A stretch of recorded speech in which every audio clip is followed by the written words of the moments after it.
सस्ते कर्ज की उम्मीदों को लगा तगड़ा झटका। आरबीआई ने 16 सितंबर से 11 नवंबर के बीच जमा हुई रकम पर लगाया अतिरिक्त सीआरआर। आज होगी बैंकिंग शेयरों की पिटाई। क्रेडिट स्विस की पीएसयू और यस बैंक में बिकवाली की सलाह। नोटबंदी पर आरबीआई गवर्नर उर्जित पटेल ने तोड़ी चुप्पी। कहा, जनता की दिक्कतों को दूर करने के लिए आरबीआई उठा रही है हर जरूरी कदम। एमएसएस बॉन्ड जारी करने के बाद अतिरिक्त सीआरआर बढ़ोतरी पर होगी समीक्षा। अतिरिक्त सीआरआर लगने से एसजीएक्स निफ्टी नीचे, लेकिन निक्केई को छोड़कर सभी एशियाई बाजार मजबूत। और शुक्रवार को अमेरिकी बाजारों ने फिर से बनाया नया रिकॉर्ड। टीसीएस के बाद टाटा स्टील के चेयरमैन पद से भी साइरस मिस्त्री की छुट्टी। बोर्ड ने ओपी भट्ट को बनाया नया चेयरमैन। अब दिसंबर में होने वाली इंडियन होटल्स और टाटा केमिकल्स के ईजीएम पर सबकी निगाहें टिकी। और संसद के शीतकालीन सत्र के आज भी हंगामेदार रहने के आसार। नोटबंदी पर विपक्ष ने किया आज भारत बंद का ऐलान।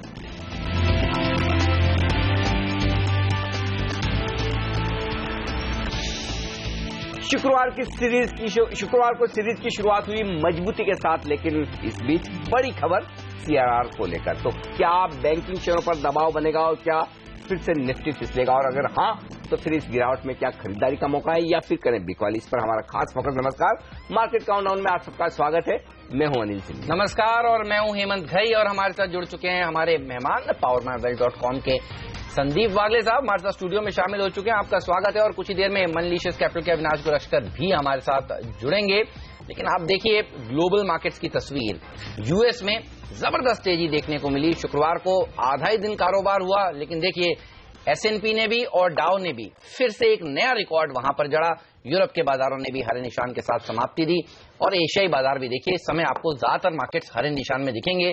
बस एसजीएक्स निफ्टी थोड़ा सा मूड खराब करने का काम कर रहा है। 23 अंक नीचे है। आरबीआई ने जिस तरह से कदम उठाए हैं उसका असर देखने को मिल रहा है। ये बताइए, निफ्टी में ज्यादा गिरावट होगी या बैंक निफ्टी में, और क्या करना चाहिए? क्या गिरावट के बाद खरीदना चाहिए बैंक्स को या फिर अवॉइड करेंगे? बैंक निफ्टी में ज्यादा गिरावट होगी, इसमें कोई डाउट नहीं है, पहली बात। और दूसरी बात है कि सबसे बड़ी दिक्कत क्या है? दिक्कत यह है कि शुक्रवार सुबह जब हम यही एनालिसिस कर रहे थे तब हम यही कह रहे थे कि देखिए बैंकिंग शेयरों पर ध्यान रखिए, क्योंकि रेट कट पहले भी आ सकता है। जिस तरह से एसबीआई ने तेजी से ब्याज दरें घटाई थी डिपॉजिट्स पर, तो उसको लेकर एक माहौल बन रहा था। इसका मतलब क्या है? अगर एसबीआई जैसा दिग्गज बैंक, सबसे बड़ा बैंक, शुक्रवार के दिन आपको गुरुवार शाम को ये कहता है कि हम डिपॉजिट पर, बल्क डिपॉजिट पर ब्याज दरें घटा रहे हैं, उसके बाद अगर शनिवार को आरबीआई की तरफ से ये आता है कि सीआरआर में हाइक होगी, जो इंक्रीमेंटल डिपॉजिट आ रही हैं, इसका मतलब है कि किसी को अंदाजा नहीं था। और जो शुक्रवार की तेजी बनी है उसमें काफी कुछ, और हम शुक्रवार को ये बात कर रहे थे कि कोई शॉर्ट नहीं रहना चाहता इस बाजार में, क्योंकि पता नहीं अचानक से रेट में कटौती आप 7 दिसंबर के पहले देख लें। तो ये हुआ क्या? जहां वीकेंड पर कोई एक पॉजिटिव खबर सुनने की जो उम्मीद थी, जिसकी वजह से बाजार दिन के हाई पर जाकर बंद हुए, उसके विपरीत हो ये गया कि आपको सीआरआर में हाइक मिल गई। तो मुझे लगता है कि सबसे ज्यादा बैंकिंग शेयरों पर असर पड़ेगा, और इसमें फिलहाल बैंक खरीदने की राय होगी, लेकिन थोड़ा नीचे आ जाने दें। निफ्टी कम गिरेगा, बैंक निफ्टी ज्यादा गिरेगा, तो ये थोड़ा सा झटके वाला मामला हो गया। बिल्कुल। तो करीब करीब आपको सरल भाषा में बताऊं, बैंक्स जो हैं वो पैसा है वो रेपो रेट में जब रखते हैं तो उनको मिलता है उसके ऊपर ब्याज, लेकिन अब आरबीआई ने कह दिया है आपको सीआरआर में रखना होगा पैसा। और करीब करीब 3.25 लाख करोड़ के ऊपर अगर बैंकों को जीरो ब्याज मिले तो फिर कितनी खराब खबर हो सकती है। इसीलिए आज देखिए बैंकिंग शेयर दबाव के साथ खुलेंगे, और वही अनिल बता रहे हैं कि आज बैंकिंग स्टॉक्स पर आपकी नजर होनी चाहिए। विस्तार में चर्चा करेंगे कौन से बैंक्स को ज्यादा हिट होगा, किस तरह से आपको ट्रेड करना चाहिए शो में आगे, लेकिन मार्केट को किस तरह से फिर ट्रेड किया जाए। सीरीज का पहला ट्रेडिंग सेशन तो जबरदस्त रहा। देखिए आप एक ही दिन में क्या शानदार तेजी बनी। आज का दिन कैसा रह सकता है? हफ्ते का पहला ट्रेडिंग सेशन है। 8,000 के ऊपर की क्लोजिंग की हम उम्मीद करते हैं, कि वो मिल जाए तो अच्छा होगा सीरीज के पहले दिन। और हम यही बात कर रहे थे कि देखिए इस सीरीज की शुरुआत उस लेवल पर हुई जहां एक ही स्ट्राइक प्राइस पर दोनों तरफ हाईएस्ट ओपन इंटरेस्ट था। तो न सिर्फ 8,000 मिला, बल्कि 7,900 8,100 की जो ट्रेडिंग रेंज है उसके ऊपर भी जाकर बंद हुए। तो अब कई बार क्या होता है कि एक क्लोजिंग मिल जाती है, लेकिन एक क्लोजिंग पूरा आपको कंफर्म वो कॉन्फिडेंस नहीं देती है। तो चाहिए क्या? आज फिर से एक 8,100 के ऊपर की क्लोजिंग मिल जाए तो फिर आप ये मान सकते हैं कि बाजार 8,200 और उसके ऊपर भी जाने को तैयार है। तो पहली बात है कि आज क्लोजिंग अहमियत रखने वाली है। तो शुरुआत भले हम कमजोर कर लें, लेकिन अगर 8,100 के ऊपर बंद होने में कामयाब रहते हैं तो कोई घबराने की बात नहीं। दूसरी बात, 8,000 निफ्टी पर बेहद अहम सपोर्ट है, इसमें कोई डाउट नहीं होना चाहिए। लग नहीं रहा आज की कमजोरी के बावजूद 8,000 के लेवल को बाजार आसानी से तोड़ेगा। जी ऐसा नहीं होता नजर नहीं आ रहा। तो ऐसे में अगर आज कमजोर शुरुआत हो, 50-75 पॉइंट नीचे मिले निफ्टी, तो वो खरीदारी का बेहतरीन मौका होगा। पहले तो एसजीएक्स निफ्टी 50 पॉइंट नीचे दिख रहा था, तो मुझे लगा कि ये तो बहुत ही बढ़िया होगा कि इतना कमजोर खुल जाए तो तुरंत खरीदारी का मौका होगा। 8,025, 8,050 वो रेंज दिख रही है जहां पर तुरंत खरीदारी करनी लेनी चाहिए। 8,000 या फिर 7,975 जो आपको ठीक लगे वो स्टॉप लॉस लगा लीजिए। 8,100, 8,150 का लक्ष्य फिर से मिलेगा। लेकिन बैंक निफ्टी में मैं खरीदारी की राय नहीं दे रहा हूं, बल्कि बिकवाली की राय दे रहा हूं।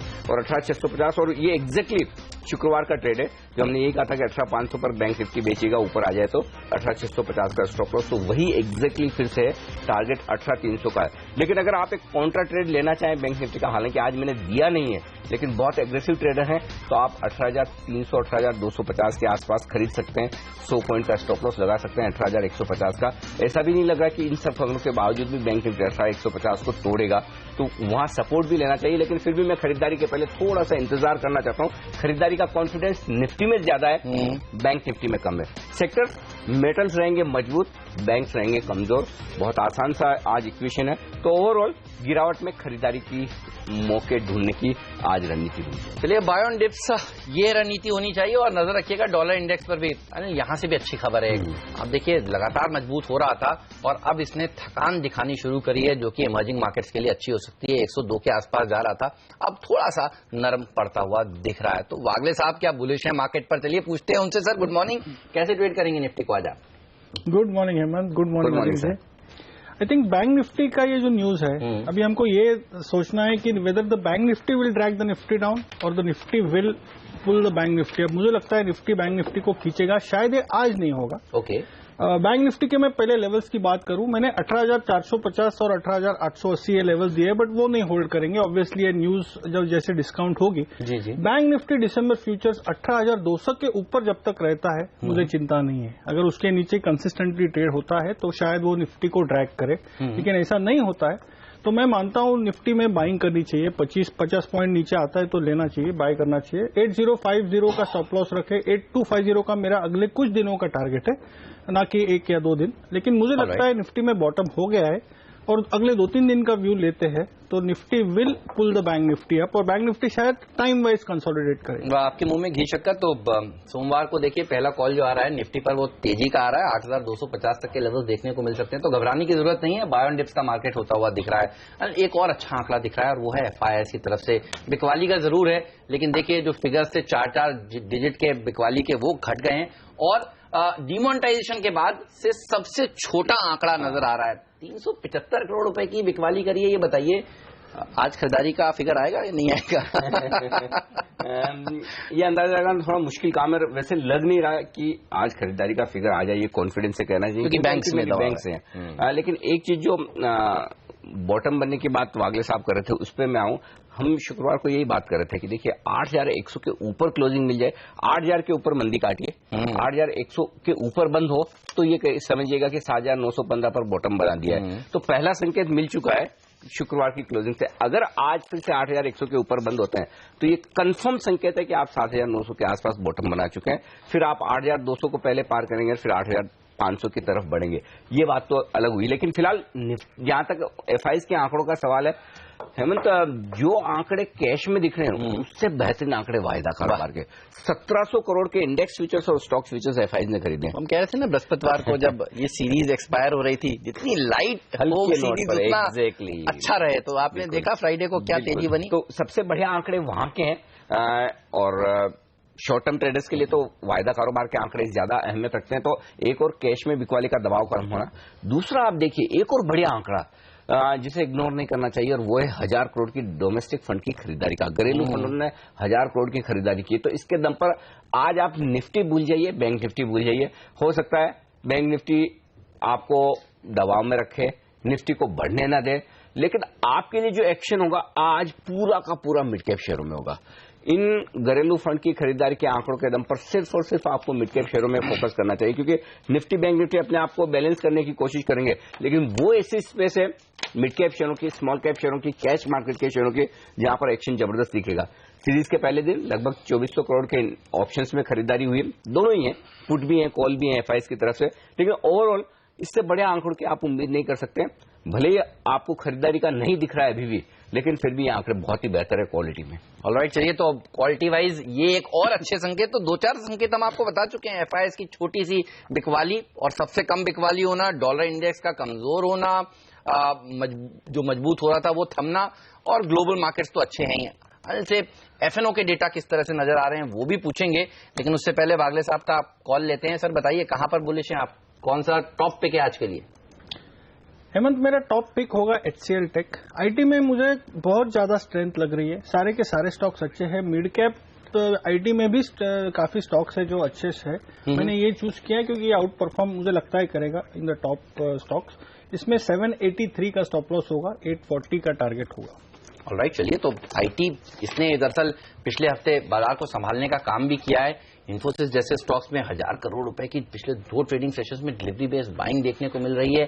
HCL टेक भी बेहतरीन तेजी दिखाएगा। देखिए शुक्रवार के सेशन में भी 4.5% की मजबूती यहां पर देखने को मिली। अविनाश गुरक्षकर भी हमारे साथ जुड़ चुके हैं, उनसे भी जानेंगे उनके आज के ट्रेडिंग आइडियाज कौन से हैं। लेकिन अनिल ये बताइए पहले एफएनओ से क्या संकेत मिल रहे हैं?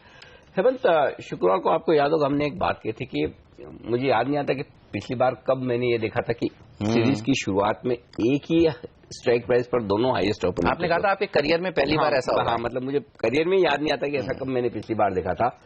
तो 8000 के लेवल पर कॉल और पुट दोनों में हाईएस्ट ओपन इंटरेस्ट था, तो कहीं तो बदलना था।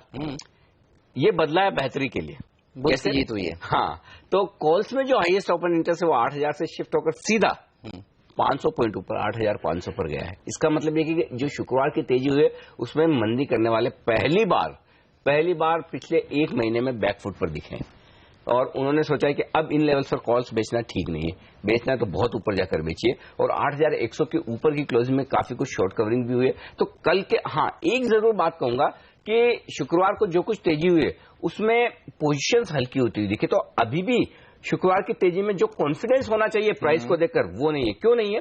बैंक निफ्टी में 95,000 शेयर कम हुए हैं और निफ्टी में 9 लाख शेयर कम हुए, और ऐसा कभी नहीं होता कि सीरीज के पहले दिन ओपन इंटरेस्ट कम हो। सीरीज के पहले दिन हमेशा ओपन इंटरेस्ट बढ़ता है। और क्यों बढ़ता है? क्योंकि सीरीज के अंत में पोजीशंस हल्की हो जाती है, कुछ रोल ओवर्स नहीं होते हैं, तो जनरली सीरीज की शुरुआत में ओपन इंटरेस्ट बढ़ना चाहिए। लेकिन मैं इसे पॉजिटिव देखता हूं। पॉजिटिव क्यों देखता हूं? कि तेजी या मंदी दोनों ही तरफ ट्रेडर्स का अगर कॉन्फिडेंस कम हो और ओपन इंटरेस्ट ना बढ़े, प्राइस का मूवमेंट आए, तो उससे बढ़िया बात हो नहीं सकती, खासतौर से तब जबकि आप एक तेजी के लिए तैयार होते दिख रहे हैं। और यही वजह कि आज अगर निफ्टी कमजोर होगा, 50-75 पॉइंट नीचे आएगा, तो काफी लोग ऐसे होंगे इस बाजार में जो खरीदने के लिए तैयार बैठे हैं।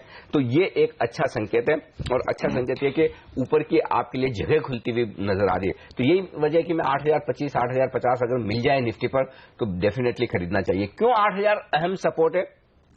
11 लाख शेयर जुड़े हैं पुट में शुक्रवार के सेशन में पहले दिन। तो ऐसे में इतना आसान नहीं होगा उस लेवल के नीचे जाने का, और खासतौर से तब जबकि तमाम हम जो फैक्टर्स देख रहे हैं वो पॉजिटिव साइड पर ज्यादा ट्रिगर्स नजर आ रहे हैं। तो ओवरऑल मुझे लगता है बाजार कुछ और बड़ी तेजी के लिए तैयार होता दिख रहा है। बाय ऑन डिप्स रखें, और अगर आज 8100 के ऊपर आप बंद होते हुए फिर से दिखें तो फिर और तेजी की पोजीशन ऐड करके कल के लिए जाएं। ऑलराइट, चलिए ये बात एफएनओ से, यहां से भी संकेत अच्छे ही हैं। बाय ऑन डिप्स का मार्केट है, पूरी बात का लबोलबाब यही है। लेकिन हमारे बाकी के एक्सपर्ट्स क्या कह रहे हैं, निफ्टी को आज किस तरह से ट्रेड करना चाहिए, 5 एक्सपर्ट्स की राय आपके सामने पेश करेंगे। और ये भी आपको बताएंगे कि वो कौन से 5 स्टॉक्स हैं जो खबरों के दम पर एक्शन में रहने वाले हैं। राय आपकी स्क्रीन पर आती हुई देखिए। इस समय नीरव अखारिया कह रहे हैं कि तेजी करके चलना चाहिए, 8150 तक के टारगेट देखने को मिल सकते हैं, 8070 का एक स्टॉप लॉस भी जरूर रखना चाहिए। तेजी की राय कुणाल सरावगी की 8060 का स्टॉप लॉस, 8210 का टारगेट। और तीसरे एक्सपर्ट की राय देखते हैं क्या निकल कर आ रही है। तीसरे एक्सपर्ट हैं स्वाति होतकर, और वो हैं बेरिश। उनको लगता है कि 8040 तक नीचे जा सकता है निफ्टी, 8170 का स्टॉप लॉस भी रखिए। ओके, और श्रीकांत चौहान बेचना चाहते हैं निफ्टी, लेकिन 8200 के आसपास, ये तो बहुत दूर है। अभी तो हम 8,115 ही बंद हुए, नीचे खुलेंगे तो इसे छोड़ दीजिए, इस राय का फिलहाल आज मतलब। अनुज दीक्षित की राय भी देखिए, वो कह रहे हैं 8,020 तक जा सकता है, 8230 का स्टॉप लॉस भी रखना चाहिए। ओके, तो जो 4 एक्सपर्ट हैं श्रीकांत को छोड़कर, 2 तेजी में और 2 मंदी में, और लेवल और रेंज बेहद साफ दिख रही है। क्या है ऊपर की तरफ जो नजर आ रहा है वो है 8,200 से लेकर 8,225 की रेंज, उससे पहले 8,150 है, 8,150 और 8,200 ये 2 लेवल ऊपर के समझ लें, और नीचे की तरफ जो स्ट्रॉन्ग सपोर्ट है वो है 8,050 के आसपास का, और लगता है इसके आसपास ही खुलेंगे, तो इसका मतलब क्लियर है जहां खुले वही खरीदारी का मौका बनेगा शायद निश्चित, और वो हम खुलते आपको बताएंगे। लेकिन इस ब्रेक के बाद बताएंगे जो कुछ एक्शन आरबीआई ने लिया है शनिवार को सीआरआर अतिरिक्त लगाने का, उसे पूरे दुनिया भर के और देश के बड़े फॉरेन ब्रोकरेज हाउस कैसे देख रहे हैं, क्या असर पड़ेगा बैंकिंग शेयरों पर और इसका पूरे बाजार पर, पूरा विश्लेषण, सारी रिपोर्ट इस छोटे से ब्रेक के बाद।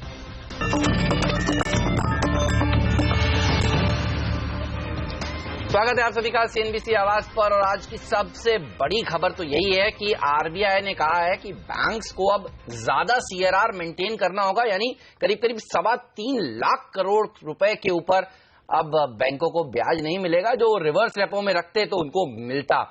इस पर दिग्गज बैंकर्स क्या कह रहे हैं, आइए पहले वो आपको सुना देते हैं और उसके बाद नियति से जानेंगे कि ब्रोकरेज हाउसेस का क्या कहना है। We do think that the banks need to be compensated for this loss, and I believe that the RBI is well cognizant of the fact. So we are hoping that this is a very temporary measure, and that subsequently we will be given something which will ensure some amount of remuneration to the banks. Some of this cash which has come in has also gone down to pay down loans. So to that extent, the asset book of most banks is also lower today than what it was a few weeks back. And it's unlikely that that demand is going to recover over the next few weeks. So to that extent, I think you are having an inflow of liquidity. You are having shortage in asset side, and to that extent, if you extrapolate in terms of what you are likely to do, is that risk-free rate is likely to be lower. And I think irrespective of how exactly RBI does, whether it's 50 or 25 or even more, demand for G-Secs is going to continue to be reasonably robust. Given the circumstances, this was the best and quickest tool, and liquidity remains plentiful. What they have taken is just about half of it. If I look at just October month, we have made enough money also in our treasury gains, so maybe to some extent it will be offsetted. And December, maybe not I don't have a ballpark number, but could be a slight dip in my P&L. तो अतिरिक्त CRR के RBI के फैसले पर ये तो थी bankers की राय, लेकिन बाजार तो चलता है फॉरेन ब्रोकरेजेस की राय पर। तो क्या है रिपोर्ट, आइए सुनते हैं नीति से। नीति बताइए। नियर टर्म नेगेटिव है, सारे ही ब्रोकरेजेस को एकदम शॉक लगा है जिस तरह से ये मूव उठाया गया है। गोल्डमैन सैक्स कह रहा है कि सीआरआर का रिक्वायरमेंट 4% से बढ़कर 7% हो गया है, जो कि 2007-8 के लेवल्स पे वापस से पहुंच गया है। तो बैंकों को अब डिपॉजिट रेट्स में अग्रेसिवली कट करना पड़ेगा। साथ साथ में कह रहे हैं कि प्रॉफिटेबिलिटी और निम्स पे सबसे ज्यादा असर आएगा, और निम्स इनका मानना है कि 12 बेसिस पॉइंट के आसपास घट सकते हैं। पीएसयू बैंकों पर सबसे ज्यादा असर होगा गोल्डमैन सैक्स के मुताबिक, और यही बात सीएलएसए भी कह रहा है कि नियर टर्म ओवरहैंग जारी रह सकता है लंबी अवधि के लिए एनबीएफसीज और बैंकों पर। Bank of America Merrill Lynch कह रहा है कि हो सकता है कि 9 दिसंबर को जो रिव्यू मीटिंग है उसमें वापस ले लिया जाए। तो ये थोड़े से अभी लिमिटेड इम्पैक्ट ही देख रहे हैं सीआरआर की जो मूव हुआ है। हालांकि ये मान रहे हैं कि बॉन्ड यील्ड में बहुत ज्यादा बढ़ोतरी हो सकती है। हालांकि अगर ये सीआरआर का मूव और एक्सटेंड हो जाता है तो बैंकों को अपनी जो कटौती है और ज्यादा करनी पड़ सकती है। तो ये ऐसे में वो बैंकों पे निवेश करने की आपको सलाह दे रहे हैं जिनकी फ्रेंचाइजी मजबूत है, जिनके कैपिटल की कोई दिक्कत नहीं है, और जो ग्रोथ रिलेटेड जो बैंक हैं तो इनके प्रेफर्ड पिक्स में HDFC bank, Kotak bank, yes bank, SBI और बैंक ऑफ बड़ौदा शामिल हैं। डॉइचे बैंक भी साफ तौर पे कह रहा है 3 से 3.5 लाख करोड़ रुपए की लिक्विडिटी आउट होगी इस मूव के बाद, और बैंकों को अपने डिपॉजिट रेट शार्पली कटौती करनी पड़ सकती है। लेकिन लेंडिंग रेट में कोई भी बदलाव नहीं आएगा। इनफैक्ट मान के चल रहे हैं कि निम्स में 12 से 15 बेसिस पॉइंट का एक नी जर्क रिएक्शन आ सकता है, कटौती हो सकती है नियर टर्म में बैंकों के लिए और स्पेशली लार्जर बैंक्स के लिए। क्रेडिट स्विस अवॉइड करने की सलाह दे रहा है पीएसयू बैंकों में और येस बैंक में। तो क्लियर कट है कि पीएसयू बैंक और एनबीएफसीज ये दो ऐसे सेक्टर हैं जहां पे दबाव देखने को मिल सकता है नियर टर्म से मध्यम अवधि तक। बिल्कुल शुक्रिया आपका। तो पीएसयू बैंक्स प्रेशर में रहेंगे, एनबीएफसीज प्रेशर में रहेंगे और एक बात जो हम लगातार आपसे कह रहे हैं यानी कि एफडीज करा लीजिए। देखिए ब्रोकरेज हाउसेज भी कह रहे हैं कि डिपॉजिट रेट में अब जबरदस्त कट होता हुआ नजर आएगा और हम तो पिछले हफ्ते से ही आपको बता रहे हैं कि अगर आपने अब भी एफडी नहीं कराई है करंट अकाउंट में या फिर सेविंग बैंक अकाउंट में पैसा रख रखा है तो एफडी करा लीजिए, बाद में भाव नहीं मिलेंगे। आज भी मौका है जिन लोगों को सिर्फ फिक्स इनकम में पैसा रखना है, खासतौर से रिटायर्ड लोगों को जो 55-60 से ज्यादा की उम्र के हैं, जिनके लिए इक्विटी में इन्वेस्टमेंट करना मुश्किल होता है, इतनी रिस्क उतार चढ़ाव नहीं देख पाते हैं, उनके लिए अब भी मौका है। इससे पहले कि छोटे अमाउंट की डिपॉजिट पर ब्याज दरें घटे जो किसी भी वक्त हो सकती है। वैसे भी हमने कहा कि जब एसबीआई ने बड़े डिपॉजिट पर ब्याज दरें घटाई है, छोटे पर भी घटेगी तो अब तुरंत घटने की तैयारी। उससे पहले जाइए अपनी एफडी करा लीजिए। 3 साल की एफडी 7%, 7.25% के आसपास हो रही है, अच्छी दरें हैं ये, इनमें कर लेनी चाहिए, आपको ये ध्यान रखें। चलिए लेंगे इस नोट पर छोटा सा ब्रेक, कहीं मत जाइए, बने रहिए सीएनबीसी आवाज के साथ। वागले साहब के कुछ और टॉपिक्स हैं और अविनाश कुरश्कर जी भी अभी आपको बेहतरीन आइडियाज बताएंगे, तो कहीं मत जाइए, हमारे साथ बने रहिए।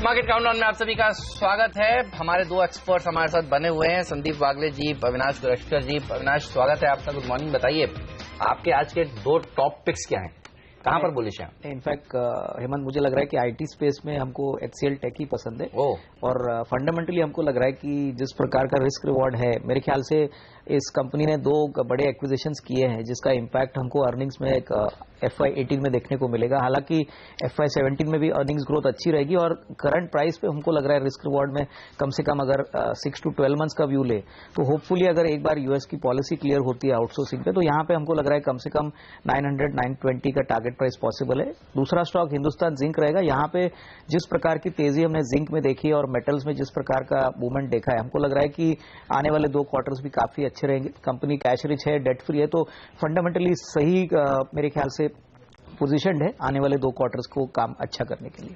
ओके, तो ये है राय आपके लिए इन 2 शेयरों पर खरीदारी करने के लिए। आज से एच लेटर ये ध्यान में रखिए, हिंदुस्तान जिंक, एचसीएल टेक। तो आज एच का दिन है, तो आज ये देखिएगा स्टॉक 2020 में हेमंत ने कौन से स्टॉक सुझाए वो हम बताएंगे आपको 9 बजे के बाद जब प्री ओपनिंग सेशन की शुरुआत होगी। फिलहाल लेंगे एक छोटा सा ब्रेक और ब्रेक के उस पार कुछ बेहतरीन पिक्स और वो स्टॉक रहेंगे रडार पर जहां आज रहने वाला एक्शन तैयार करेंगे आपके लिए स्ट्रेटेजी ब्रेक के बाद। सबसे पहले बैंकिंग शेयर, क्योंकि अतिरिक्त सीआरआर लगाने का फैसला आरबीआई ने किया और जो हम बता चुके हैं आपको कि इसके चलते बैंकों को होगा नुकसान। तो सरकारी बैंक्स तो हैं लेकिन प्राइवेट सेक्टर पर भी थोड़ा नेगेटिव असर आज के लिए। ओएनजीसी, केन इंडिया जैसे स्टॉक दबाव में आज रह सकते हैं। देखिए पिछले हफ्ते अच्छी तेजी यहां पर बनती हुई दिखी थी, इसी एक्सपेक्टेशन में कि 30 तारीख को होने वाली ओपेक की बैठक में प्रोडक्शन फ्रीज के ऊपर सहमति बनेगी। लेकिन नॉन ओपेक देश देखिए थोड़ा सा दूर रहना चाहते हैं इस बैठक से, तो इसीलिए यहां पर दबाव देखने को मिला। कच्चे तेल में आज हो सकता है इन स्टॉक में भी प्रेशर बने। यूफ्लेक्स ने नतीजे पेश किए इस वीकेंड पर और 17% मुनाफे में इजाफा हुआ है। ईबिटा 8% बढ़ा है और मार्जिन लगभग 1% बढ़कर 15.25% के आसपास। वागले साहब का फेवरेट शेयर और अरबिंदो फार्मा, इस पर भी रखिएगा नजर। देखिए ये कंपनी जो है वो यूरोप में अपने प्रोडक्ट्स पोर्टफोलियो को बढ़ाने के काम में जुटी हुई है। टेवा जो फ्रांसी कंपनी है उसके कुछ प्रोडक्ट्स को इन्होंने खरीदा है। देखना होगा कि डेट लेकर खरीद रहे हैं या फिर इंटरनल फंड से इस एक्विजिशन को फंड कर रहे हैं, तो इस पर होगी नजर। लेकिन ये स्टॉक रहेगा आज बाजार पर।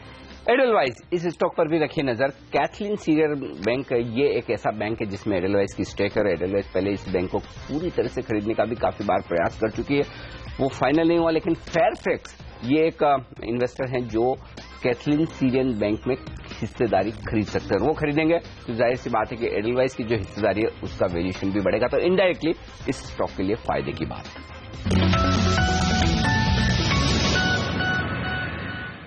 चलिए, तो ये तमाम ऐसे स्टॉक्स हैं जहां पर आपकी नजर होनी चाहिए। हमने आपको बताया यूफ्लेक्स के बारे में, मुनाफा करीब 17% बढ़ा है। चार्ट देखकर बताइए वागले साहब, क्या यहाँ पर और तेजी बन सकती है? चार्ट्स कैसे लगते हैं? इसके नतीजे तो अच्छे हैं। हेमंत, थोड़ा अपसाइड और बिल्कुल लगता है 262, 263 पे। मैं ये कहूंगा 272, 275, तो ये मैं ट्रेडिंग मूव ही कहूंगा। ऑन द डाउन साइड मुझे लगता है 255, 254 एक स्ट्रांग सपोर्ट है। तो ये 8-10% की रेंज है 255, 275, उसी में मुझे उससे ऊपर मूव लगती नहीं है। 255 के नीचे जाएगा तो वीक कहलाया जाएगा। ओके, ये राय यूफ्लेक्स पर, एडलवाइस पर एक राय ली जाए अविनाश आपसे, क्योंकि कैथलीन सीरियन बैंक में इनकी हिस्सेदारी है। पहले ये प्रयास भी कर चुके हैं खरीदने, लेकिन अब फेयरफैक्स से यहाँ कोई हिस्सा खरीद सकता है। ये बताएं, इस तरह के माहौल में क्या ब्रोकरेज स्टॉक्स और स्पेशली एडलवाइस खरीदना चाहिए या थोड़ा गिरावट का इंतजार करें? नहीं, मुझे लग रहा है कि अनिल जी ये न्यूज तो डेफिनेटली पॉजिटिव है। अगर यहाँ पे डील कैथलिक सीरियन बैंक में होती है तो ऑब्वियसली एडलवाइस के वैल्यूएशन में एक अच्छा पॉजिटिव सेंटिमेंट आएगा। बट ओवरऑल इनका जो बिजनेस मॉडल है, यहाँ पे ब्रोकिंग करीबन 15 से 20% है और बाकी सारे बिजनेसेस में इन्होंने वेल डाइवर्सिफाई किया है। तो जो मार्केट का रिस्क है वो उन्होंने कंटिन्यूसली कम किया है, ऑपरेशंस को काफी स्टेबलाइज किया है। तो मुझे लग रहा है even at the current level अगर किसी को लंबा निवेश करना है तो मुझे नहीं लग रहा है कि इसमें कोई दिक्कत होनी चाहिए। डेफिनेटली एक अच्छा क्वालिटी स्टॉक है। डिस्क्लोजर कोई शेयर नहीं है मेरे पास, लेकिन पहले आप काम कर चुके हैं ये स्टॉक है जिस पर नजर होनी चाहिए। प्रेम वत्स जो फेयरफैक्स के प्रमोटर हैं, कनाडा के बड़े बिलियनर, और क्या देखिए उन्होंने पैसा लगाया है भारत में। IIFL ने शेयर लिया, उसके बाद थॉमस कुक को तो पूरा ही खरीद लिया, और वो अब इन्वेस्टर के तौर पर कैथलिक सीरियन बैंक में इंटरेस्ट दिखा रहे हैं। तो बड़ी बात है। एक बैठक उनकी वैसे RBI के नए गवर्नर के साथ हो चुकी है। अच्छा, बड़े बड़े जो दिग्गज बैंकर्स हैं वो इनके बोर्ड पर हैं, तो देखना होगा। फाइनेंशियल सेक्टर के ऊपर वो बुलिश हैं, और अब क्या कैथलिक सीरियन बैंक में वो स्टेक 51% वो भी ले पाते हैं नहीं। लेकिन औरोबिंदो फार्मा, वागले साहब से पूछते हैं ये शेयर आज कैसा प्रदर्शन दिखाएगा। खबर तो देखिए पॉजिटिव दिख रही है। कोई बहुत बड़ा एक्विजिशन नहीं है, छोटा एक्विजिशन है, लेकिन इससे फायदा ये होगा कि यूरोप में इनकी पैठ बढ़ेगी। ये बताइए, औरोबिंदो फार्मा के चार्ट्स पर आपको अच्छा लगता है? हेमंत, जिस तरह से फ्राइडे को बाइंग हुई है, मुझे लगता है सम मोर अपसाइड तो जरूर होगा, लेकिन ऐसा नहीं है कि यहां से ये भाग जाएगा। इतना भी मुझे स्ट्रेंथ नहीं लगता है। 800 की तरफ की मूव एक्सपेक्टेड है, मुझे वो इतने जल्दी क्रॉस करेगा एज अ ट्रेड मुझे नहीं लगता है। 740 ऑन द डाउन साइड एक स्ट्रांग सपोर्ट है। अगर कोई ट्रेडर है तो 800 के आसपास प्रॉफिट बुक करे। मेरा व्यूज बायस्ड हो सकता है क्योंकि मैं इसमें लॉन्ग टर्म इन्वेस्टर हूं, और मेरा डिस्क्लोजर एज यूजुअल। खराब होता तो आप बेच ही देते, खराब लगता तो अच्छा लग रहा है इसलिए होल्ड कर रखा है। तो वागले साहब को पसंद है, लेकिन ये याद रहे वागले साहब को पसंद है, लेकिन वो इन्वेस्टमेंट के लिहाज से। और वागले साहब 1200-1300 के पहले बेचेंगे नहीं है, चिंता मत करिएगा। जब बेचेंगे तब भी बताएंगे कि कब वो बेचें। लेकिन फिलहाल LKP सिक्योरिटीज के वायदा कारोबार के एक्सपर्ट गौरव बिस्सा साहब जुड़ चुके हैं हमारे साथ। गौरव जी, गुड मॉर्निंग, स्वागत है आपका। निफ्टी और बैंक निफ्टी, पहले तो दोनों पर बताइए ट्रेड क्या किया जाए। Good morning. काफी एक अच्छी उछाल देखने मिली है, जो पहले भी मैंने आपसे बात की थी। एग्रेसिवली शॉर्ट रोल्स नहीं हुए तो एक पॉजिटिव अंदेशा है, उसका एक इम्पैक्ट आ चुका है। मुझे लगता है अब 8150 काफी क्रूशियल रहेगा, काफी महत्वपूर्ण रहेगा। अगर आजकल में लॉन्ग पोजीशंस बनते हैं तो इसको एक बार पार कर सकते हैं, लेकिन अगर 8150 और सस्टेन नहीं कर पा रहे हैं तो मुझे लगता है फिर से एक बार निफ्टी थोड़ा बहुत प्रेशर में आ सकता है। 8020, 8040 के लेवल्स पे आ सकता है। तो वो लिहाज से 8150 के स्टॉप से आप इसको बेच सकते हैं, और नीचे 8040 होगा। और रही बात बैंक निफ्टी, उसका भी सिमिलर ट्रेड है, अंडर परफॉर्म भी किया है बैंक निफ्टी ने फ्राइडे को, और 18650 काफी एक क्रूशियल सपोर्ट है। तो वो इस सबसे मैं सेल की सलाह दूंगा 18650 के रजिस्ट्रेशन के लिए, और नीचे में 18200, 18250 के आपको लेवल्स एक बार देखने मिल सकते हैं। ओके, तो ये रहा है निफ्टी और बैंक निफ्टी पर। लेकिन देखिए शुक्रवार के सेशन में काफी स्टॉक्स है जहां जबरदस्त तेजी देखने को मिलती। टाटा एलेक्सी, वागले साहब ने कहा था कि खरीदिए। PFC अनिल ने स्पॉट किया था। अब काफी अच्छी रैली देखने को मिली है। वागले साहब, टाटा एलेक्सी पर आज भी क्या मोमेंटम कंटिन्यू रहेगा? आपके पिक्स में वापस आया, मैंने देखा। हेमंत, मैंने इसके लिए कवर किया है क्योंकि इसका वीकली पैटर्न काफी स्ट्रांग बना है, और ये संकेत है कि द मूव विल कंटिन्यू। तो उस लिहाज से मुझे लगता है और अपसाइड है, 8-10% की ट्रेडिंग अपसाइड है। 1200 के स्टॉप लॉस से लिया जाए। आइडियली फ्राइडे को मॉर्निंग में लेते तो बेटर होता, बट नहीं भी लिया, आज हल्का सा करेक्शन मिलता है, ले सकते हैं 1200 के स्टॉप लॉस से for a target of 1350। PFC Anil ji ने मॉर्निंग में स्पॉट किया था फ्राइडे को। हाईएस्ट ओपन इंटरेस्ट पूरे दिन भर रहा, ऑलमोस्ट पहले टॉप 2 में था, और पैटर्न भी ब्रेकआउट है। तो आज मूव आएगी नहीं मुझे पता नहीं, ये मेरे वैसे में हमारा BTST भी था, बट पोजिशनल के तौर पे मुझे भी अच्छा लगता है। तो 129 के स्टॉप लॉस से अगले 3-4 दिन के लिए 141 का मेरा टारगेट होगा। और एक स्मॉल और मिड कैप में मैंने स्टॉक आइडेंटिफाई किया है, शिल्पा मेडिकल। इसमें clear price and volume breakout है, तो ये 609 के स्टॉप लॉस से for a target of 672 by किया जा सकता है। 2 से 3 दिन का व्यू है। इंटरेस्टिंग, 9% भागा था ये शेयर और फंडामेंटली बड़ी मजबूत कंपनी है। अविनाश, आप ट्रैक करते हैं शिल्पा मेडिकेयर?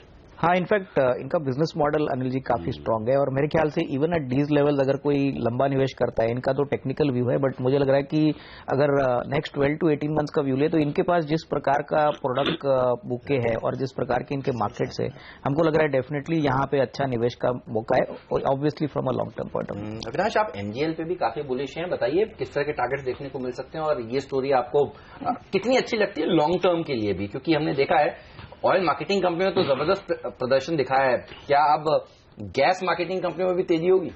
नहीं, बिल्कुल। इनफैक्ट हेमंत, हमको लग रहा है कि पहले सिर्फ एक ही कंपनी इंद्रप्रस्थ गैस मार्केट्स में हुआ करती थी, इसके नतीजे बहुत ही स्ट्रांग थे Q2 के। अगर हम MGL का वॉल्यूम ग्रोथ Q1 में देखें तो बहुत CNG as well as PNG का वॉल्यूम ग्रोथ भी ठीक ठाक था, इनको प्राइस इंक्रीज भी मिला। तो हमको लग रहा है कि क्लियरली जो क्वार्टरली नंबर्स आएंगे ये काफी अच्छे रहेंगे और सस्टेन होंगे। और जिस प्रकार का डिमांड पोटेंशियल है, हमको लग रहा है कि महानगर गैस में कोई medium to long term investment भी करे तो हमको लग रहा है कि अच्छा अपसाइड मिलेगा। हालांकि स्टॉक में डेफिनेटली FY17 के नंबर्स तो पूरी तरह से डिस्काउंट किए, लेकिन FY18 को अगर हम देखें तो 17-18% की अर्निंग्स ग्रोथ पे हमको लग रहा है कि कम से कम 900 का target in the near term possible है। तो आज ही आने वाले हैं महानगर गैस के नतीजे, तो ये एक स्टॉक एक्शन में रहेगा। इसके अलावा पूछते हैं गौरव से कि गौरव ने आज कहां खरीदारी या बिकवाली के मौके दिए हैं, क्योंकि इंटरेस्टिंग बात है कि गौरव माफ कीजिएगा निफ्टी और बैंक निफ्टी दोनों में शॉर्ट करने की राय देने। तो गौरव, क्या स्टॉक्स में भी सारे शॉर्ट है या कुछ खरीदारी के भी हैं? नहीं, ज्यादातर मेरे बाइंग के हैं, क्योंकि काफी सारे जो स्टॉक्स है जिसमें शॉर्ट कवरिंग शुरू हो चुकी है, तो यहाँ पे आपको एक उछाल देखने मिल सकती है, ट्रेडिंग आपको बाय मिल सकता है। तो वो लिहाज से जो बाय में होगा वो है SRF, इसमें एक अच्छी खासी गिरावट देखने मिली थी। फ्राइडे को एक अच्छा सा मोमेंटम भी आया था, शॉर्ट कवरिंग हुई थी, मुझे लगता है यहाँ से और इसमें अपसाइड देखने मिल सकती है। तो आप SRF फ्यूचर बाय कर सकते हैं। 59 का इसमें स्टॉप लॉस होगा, 1575 का टारगेट होगा। अंबुजा सीमेंट, यहाँ मुझे लग रहा है एक अच्छी खासी शॉर्ट कवरिंग हुई है, यहाँ पे एक अग्रेसिव मूव आ सकता है 215 तक, तो 199 के स्टॉप लॉस है वो बाय कर सकते हैं। और वीक में मुझे एक आयशा मोटर लग रहा है, कंसिस्टेंट शॉर्ट पोजीशंस बने हैं और शॉर्ट रोल्स भी हुए हैं, प्राइस एक्शन भी नीचे आ चुका है। अगर ये लेवल सस्टेन नहीं होते हैं तो यहाँ पे और आपको गिरावट देखने मिल सकती है। तो एक छोटा सा स्टॉप लॉस होगा 20,500 का और आप इसमें 19,500 तक के लेवल्स की उम्मीद कर सकते हैं। ऑलराइट, तो ये वो स्टॉक्स हैं जहां पर आज एक्शन देखने को मिलेगा। आयशर मोटर देखिए ये अच्छे मार्केट में भी है ना, चल नहीं रहा है, शुक्रवार को तेजी हुई नहीं और इस स्टॉक में फिर भी दबाव देखने को मिला। चलिए आगे विस्तार से और बात करेंगे और कौन से स्टॉक्स हैं जहां पर आपकी नजर होनी चाहिए, जहां भरपूर एक्शन देखने को मिलेगा। काफी सारी कंपनियां हैं जिन्होंने अपने नतीजे पेश किए हैं। बालाजी टेलीफिल्म्स मुनाफे से घाटे में आई है, हाथवे लॉस बढ़ा है, इंडोकाउंट मार्जिन्स अच्छा इंप्रूवमेंट दिखा रहे हैं। इन सब शेयरों पर राय देंगे एक्सपर्ट्स की ब्रेक के बाद।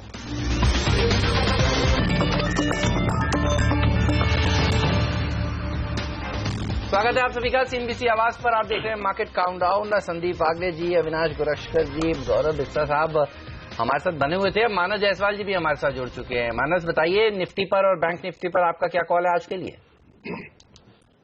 देखिए, निफ्टी की बात करें तो जिस तरह की रिकवरी हमने लास्ट सेशन में देखी है, जब निफ्टी ने इम्पोर्टेंट रेजिस्टेंस ब्रेक किए हैं, तो अगर आप वीकली चार्ट देखेंगे तो वहां पर बहुत क्लियर हैमर पैटर्न बना है, जो इंडिकेट करता है कि जिस तरह का क्रैक हमने एक बेरिश इंगल्फिंग पैटर्न बनने के बाद करीब 2 महीने पहले देखा था, उसी तरह की रैली पे हमें देखने को मिल सकती है। अगर हम एक टारगेट सेट करें तो मैं समझता हूँ कम से कम 8400 8440 तक के पॉसिबल है, जो कि 50% रिट्रेसमेंट लेवल है। पूरा जो क्रैक हमने 8900 के लेवल से देखा था। बट अगर एक ट्रेडिंग कॉल लेना हो तो मैं समझता हूँ कि 8029 का स्टॉप लॉस रखे, एक लॉन्ग पोजीशन बनाए और कम से कम 8300 तक के टारगेट सेट करके चले, जो कि 200 दिनों का मूविंग एवरेज है। रही बात बैंक निफ्टी की, चार्ट उतने अच्छे नहीं लगते जितने इंप्रेसिव निफ्टी के लगते हैं। मैं समझता हूँ कि बैंक निफ्टी में थोड़ा इंतजार करना चाहिए। ये जरूर है कि 200 दिनों के मूविंग एवरेज पे स्टॉक बैंक निफ्टी ने सपोर्ट किया है, बट फिर भी पैटर्न इतना पॉजिटिव नहीं लगता है। मैं समझता हूँ थोड़ा इंतजार करें। बैंक निफ्टी जब 18,650 के ऊपर निकले तब वहां पर खरीदारी करें। और उस केस में 18,300 के स्टॉप लॉस रखें और 19,350 के टारगेट सेट करके चले। फिलहाल के लिए बैंक निफ्टी में इंतजार करें तो बेहतर रहेगा।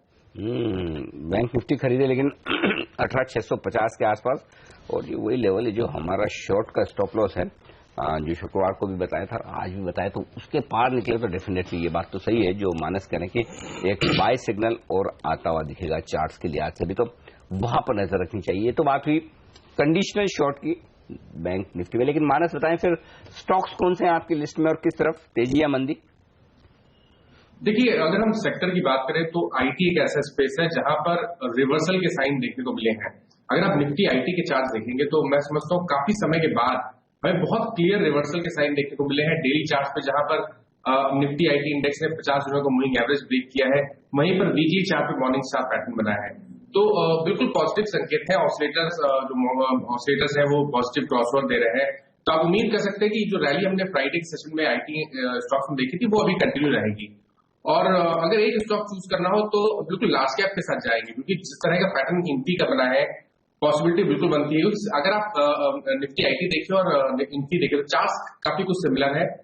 Morning star pattern weekly chart पे इन्फोसिस पे भी बना है, तो आप उम्मीद कर सकते हैं कि यहाँ पर एक डिसेंट अप मूव देखने को मिलेगा। बाउंस बैक के लिए प्ले करें, 1035 के टारगेट सेट करके चले, 944 के स्टॉप लॉस रखें। और दूसरा स्पेस जो मैं समझता हूँ कि परफॉर्म करेगा वो होगा एनबीएफसी स्टॉक्स का, या आप कहें हाउसिंग फाइनेंस स्टॉक्स का। तो उसमें दो स्टॉक मेरे को पसंद है। पहला तो डीएचएफएल रहेगा, जहां पर हमने फ्राइडे के सेशन में लोअर लेवल में बाइंग इंटरेस्ट देखा है, एक इंपॉर्टेंट रेजिस्टेंस ब्रेक हुआ है, हैमर पैटर्न वीकली चार्ट में बना है, तो यहाँ पर कम से कम 260 के लेवल्स के लिए अप्लाई करें, 260 की टारगेट सेट करें, 227 का स्टॉप लॉस रखें। और दूसरा रहेगा एलएनटी फाइनेंस होल्डिंग। इसमें भी अगर आप देखें तो फ्राइडे के सेशन में हमें एक डिसेंट अप्रूव देखने को मिला था। 200 दिनों के मूविंग एवरेज पे लगातार 7 ट्रेडिंग सेशन से सपोर्ट ले रहा था, और फ्राइडे के सेशन में 87 के इंपॉर्टेंट रेजिस्टेंस को ब्रेक किया है। तो आप बिल्कुल उम्मीद कर सकते हैं कि यहाँ पर भी एक पुल बैक देखने को मिलेगा। 96 के टारगेट सेट करें, 84 के स्टॉप लॉस रखें। ये मानस, ये आप जब इन्फोसिस और आईटी शेयरों की बात करें तो आपने 2 बार एक शब्द का इस्तेमाल किया, मॉर्निंग स्टार पैटर्न। ये मॉर्निंग स्टार पैटर्न क्या होता है?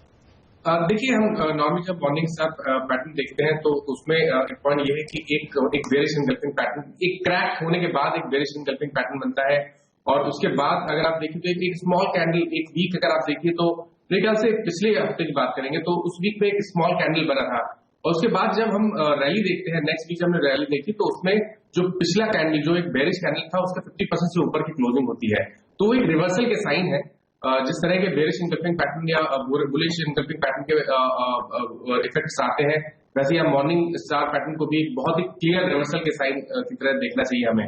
तो बिल्कुल मैं समझता हूँ कि आईटी में एक हमें अच्छी खासी खरीदारी देखने को मिल सकती है। इनमें तारे दिखना वाला पैटर्न नहीं है ये मॉर्निंग स्टार पैटर्न नहीं, इसके लिए इसका मतलब है कि ये जो रिवर्सल के सिग्नल आते हैं ना, तो वागले साहब जैसे कि मॉर्निंग स्टार देखने के लिए आपको सुबह जल्दी उठना पड़ता है, तभी आपको सुबह का तारा नजर आएगा, राइट? तो वैसे ही मतलब मॉर्निंग स्टार पैटर्न वो आपको जल्दी रिवर्सल के साइन देता है, कौन सा स्टॉक पहले भागने में आगे तैयारी करेगा, इसका मतलब यही हुआ।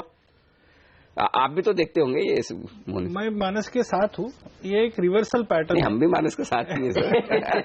नहीं, in terms of morning star, in fact मैं एक चीज ऐड करना चाहता हूँ। इन्फोसिस में उन्होंने जो कहा है मॉर्निंग स्टार, वो एक्चुअली मॉर्निंग डोजी स्टार है। अच्छा, अब ये डोजी क्या है ये भी बताइए। मैं टेक्निकलिटीज में नहीं जाना चाहता, आपको मेरे को 15 मिनट देने पड़ेंगे जो आपके पास नहीं है, मेरे पास नहीं है, लेकिन वो थोड़ा और ज्यादा स्ट्रांग है। तो HCL में, इन्फोसिस में, सारे आईटी स्टॉक्स में ये पैटर्न बना है। चलिए, तो पसंदीदा है सारे एक्सपर्ट्स के। देखिए, आईटी शेयर HCL टेक, हमारे 2 एक्सपर्ट कह रहे हैं, अविनाश भी और वागले साहब भी, और मानस कह रहे हैं इन्फोसिस में खरीदारी करनी चाहिए। और ध्यान रखिए, पिछले 2 ट्रेडिंग सेशंस में इन्फोसिस में इकलौते स्टॉक में 1000 करोड़ रुपए की डिलीवरी बेस्ड बाइंग देखने को मिल रही है, जो कि हम शुरुआत में भी आपको बता रहे थे। तो कोई तो है जो आईटी शेयर दबाकर खरीद रहा है, नजर रखिएगा इन स्टॉक्स पर। लेकिन इंडो काउंट, गौरव देखकर बताइए कैसा लगता है, क्या यहाँ पर शॉर्ट कवरिंग रैली देखने को मिल सकती है? क्योंकि नतीजे तो काफी जबरदस्त आए हैं। शुक्रवार के सेशन में हमने देखा 4-4.5% मजबूती के साथ जाकर बंद हुआ था। मार्जिन खासतौर पर 19% से बढ़कर 21.5% क्या है? ये मुझे नहीं लगता है इसमें बहुत ज़्यादा अग्रेसिवली शॉर्ट करने आपको देखने मिल सकती है। इवेंचुअली इसमें अपसाइड देखने मिल सकती है, बोलना डिफिकल्ट होता है, लेकिन जो डेटा है वो ये नहीं दर्शा रही है कि बहुत अग्रेसिव इसमें शॉर्ट कवरिंग आपको देखने मिल रही है। थोड़ी बहुत आपको उछाल देखने मिल सकती है, बट सस्टेनेबिलिटी इसमें फिर भी एक इशू रहेगा, क्योंकि एक्चुअली लिक्विड कम है एफएनओ में, लेकिन बहुत ज़्यादा ट्रेड होते नहीं, तो देखना होगा।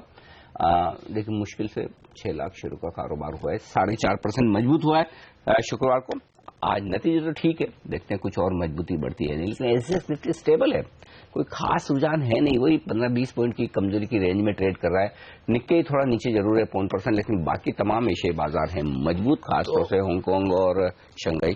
तो जो हम कह रहे हैं डॉलर इंडेक्स जो मजबूत हो रहा था, देखिए वो कमजोर हुआ, और जब वो कमजोर हुआ तो येन मजबूत हुआ है, और इसीलिए जापान इकलौता ऐसा बाजार है जो कि नीचे ट्रेड कर रहा है, और ये अच्छा है भारतीय बाजारों के लिए और इमर्जिंग मार्केट्स के लिए। अगर जापान का बाजार नीचे ट्रेड हो, डॉलर इंडेक्स जो मजबूत हो रहा था उसकी मजबूती पर ब्रेक लगे, तो ये एक और अच्छा सिग्नल मार्केट्स के लिए। बिल्कुल, और जापान बाकी पूरे एशियाई बाजारों से अलग चलेगा, कई दिनों से चल रहा है और ऐसा ही ट्रेंड रहने वाला है। तो हमारे संकेतों के लिए आप बाकी दूसरे बाजारों पर करें फोकस। ब्रेक के बाद दूसरे स्टॉक्स पर एक्शन।